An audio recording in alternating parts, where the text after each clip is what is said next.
When you approach the vehicle with the key, it has the full proximity key system, so it knows the key is here. But when it senses the key, it'll allow you access to the vehicle and everything, but it's not turning on any interior or exterior lights. So no approach lights, nothing like that. When we hit the unlock button on the key, it will unfold the side mirrors and turn the exterior lights on. But there's no lights here on the side, no approach lights, no puddle lights, anything to help you navigate the ground to get to the vehicle. You can actually turn off all the exterior lights, but it just has an off switch. So that's nice. You can actually go completely dark when the vehicle's running. Some vehicles don't let you do that. Now I have the parking lights on, and the parking lights are basically these white LED strips here in the front. More like accent lights, but they're kind of daytime running lights as well. Kind of look like little sideways J's, looking pretty neat. And they're not super bright. I don't think you're going to mistake these for headlights. And then there is a side marker, an amber side marker here in the front, a red side marker here in the back, and the taillights kind of wrap around a little bit here to the side of the vehicle so you can see them. They are red in color and fairly bright. You can see them pretty good. And they, once again, kind of have that sideways J appearance. And then the tag light is now on and illuminates here on the ground as well. The turn signal here in the front is amber in color, and it's on the inside of the headlight housing right in here. And it's fairly bright. You can see it pretty good. It just flashes on and off. Some Mazdas have like a fade effect. This one's just on and off. And then there's a turn signal here, indicator here on the side mirror. It's amber in color. And it's pretty visible here from the front, the side, and the back. So nice and visible. That helps out. And then the tail light is actually pretty dang bright. Amber tail light. It's right here in the center of the housing. And it's once again just flashing on and off.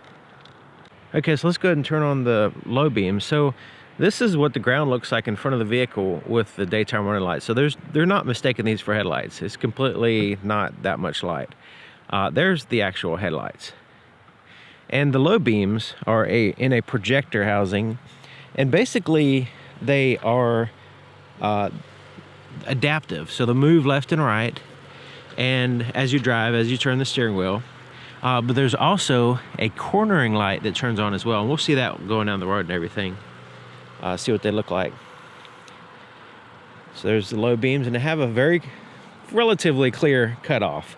So as I dip the camera down, you can see there's not. I can look directly at the light right now, no problem. As I dip the camera down at about 2.5 feet off the ground, you'll see that they start to hit, the bulk of the light starts to hit the camera. So that's where the cutoff is. And we'll see that going down the road as well. Let's go ahead and switch to the high beams. There's low beams, there's high beams here. Now, if you have the headlight switch in the automatic function, it'll turn on the automatic high beams, so it'll kind of decide when it wants to turn them on.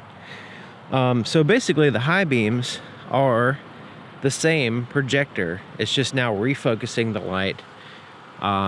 So from this angle, I mean, it doesn't look like anything's changed, but it is a much more higher and brighter light in front of the vehicle. And once again, we'll see this going down the road. The cargo light, very interesting. And by that I mean it's not good at all. So right here is the cargo light, and it has an on and off switch. So if you don't have it turned on, it's not going to turn on by itself. So you have to have it turned on, and then it just illuminates vaguely in here. Actually, these parking lot lights are actually shining and giving us better light, and it's still not good at all. I mean, we can barely see anything in here. Here on the sides, it's completely dark. It's just not good. It's been a big problem with trying to get my equipment ready and stuff like that, because it's just poor lighting in this vehicle in general. The inside of the back door, completely dark except for a very dim light right here so you can find the power window switch. But there's no puddle lights or anything like that, no pocket lights, no ambient lights. There is, however, lights in the floorboard, which is kind of interesting. So down in here, we've got some floorboard illumination, and then the lights for the back seat are basically coming from the center there, kind of more pinpoint in the lap area, and it casts a lot of shadows. There is nothing back here illuminated. But yeah, this is not all that great back here. The inside of the driver's door, there's no puddle lights or anything to shine on the ground. There's no pocket lights. And we have some backlit buttons here, but they're very dim, and you'll notice that, very dim interior lights. There is floorboard illumination, and the lights coming here in the front that are illuminating are just coming from the center. So once again, those are just the reading lights, and they're just turned on. So the light is more focused in the lap area. The heads-up display is fine, not really a problem. It does look a little bit blurry on this camera for some reason, but it's actually it's crisp enough anyway. While you're driving, you can see it fine.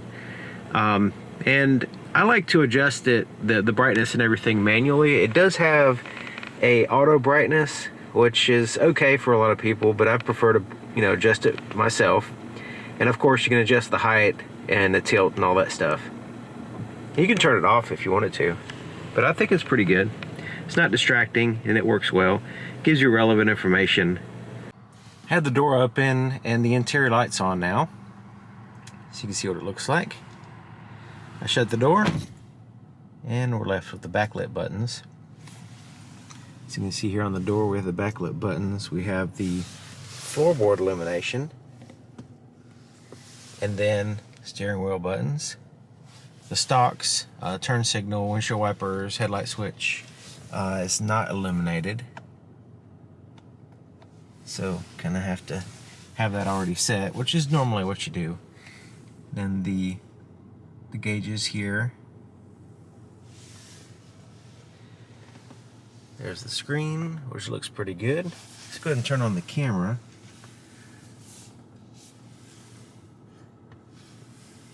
Let's see what that looks like. Actually, I have my camera too bright, so let me bring it down a little bit. Okay, so there we go. You can see what it looks like. It looks good. I have to turn the brightness on my camera up so you can see, because it's black interior and there's not that much light in here. So there's a pocket right here that's completely dark. We do have the backlit buttons here and here, and then these controls here in the center is also lit. The cup holders are dark. Now there is a light coming from up here. So up here there's this light, and there's some more backlit buttons, and that light kind of shines and gives us some moonlight right in here, which is really good. I'm glad they at least have that, because this compartment here, I actually have to turn on the interior lights because you won't be able to see what I'm talking about. This compartment is completely dark. It does have USB charge ports that are backlit illuminated, but so there's no lights in here. So without the interior lights on, even that kind of moonlight doesn't really shine in there much. Glove compartment does have a light, kind of surprised. And so yeah, these buttons up here are really good because they actually have the lights. The buttons to turn on the lights is backlit, and some vehicles completely miss that, where the only button in the vehicle that you use at nighttime is the button that they don't backlit. So I'm glad they didn't do that mistake. And then there's visors, have the mirrors with the lights that turn on, which is pretty cool. It's funny, the visor mirror is actually better than the cargo light. The back seats do have lights here, and you can turn them on independently.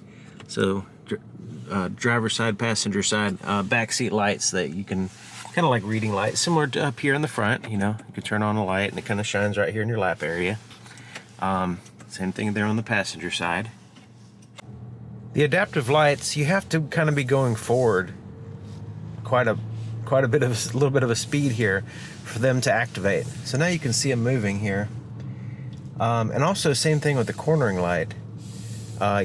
It's not like you can just sit still and move the headlights and get the cornering light to turn on. So I have to kind of drive forward and to show you what it looks like here from my perspective. So when I turn right, that cornering light turns on. When I turn left, the left one turns on, and then the lights actually are moving back and forth. Now the movement of the headlights with the steering wheel, to me it doesn't add much. Maybe to some people it might help, but to me it's not really, doesn't really make a difference. The cornering light makes the biggest difference to me.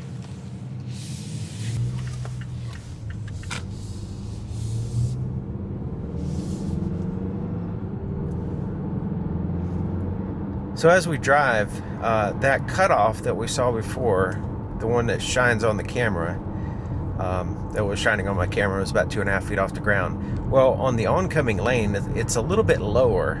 Both of those projectors, the way they're aligned, it kind of casts a little bit of a shadow on the oncoming lane to try to help avoid oncoming traffic.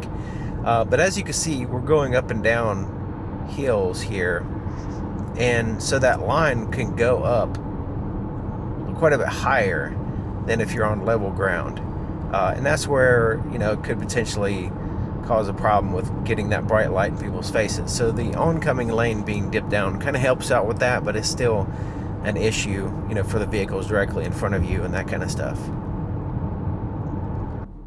Okay, so there is the low beams, and wait for the automatic high beams to kick in.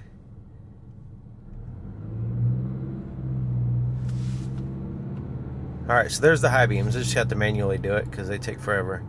There's the low beams, there's the high beams, and it's not like we're adding additional light. Well, we are getting additional distance there. So you can see that light there on the trees.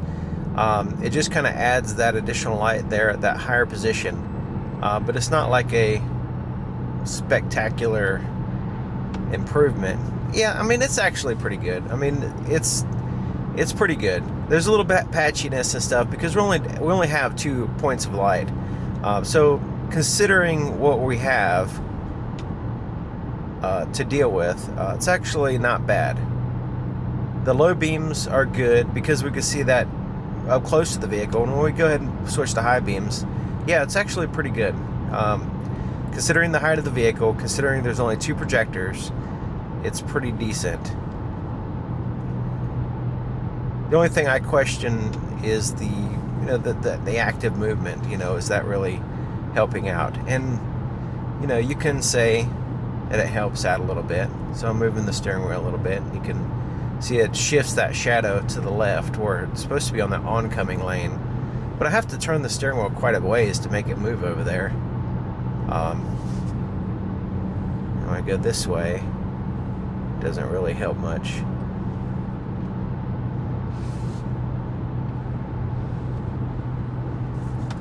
So yeah, there's the high beams. So you can see a little patchiness with the high beams, but yeah, I think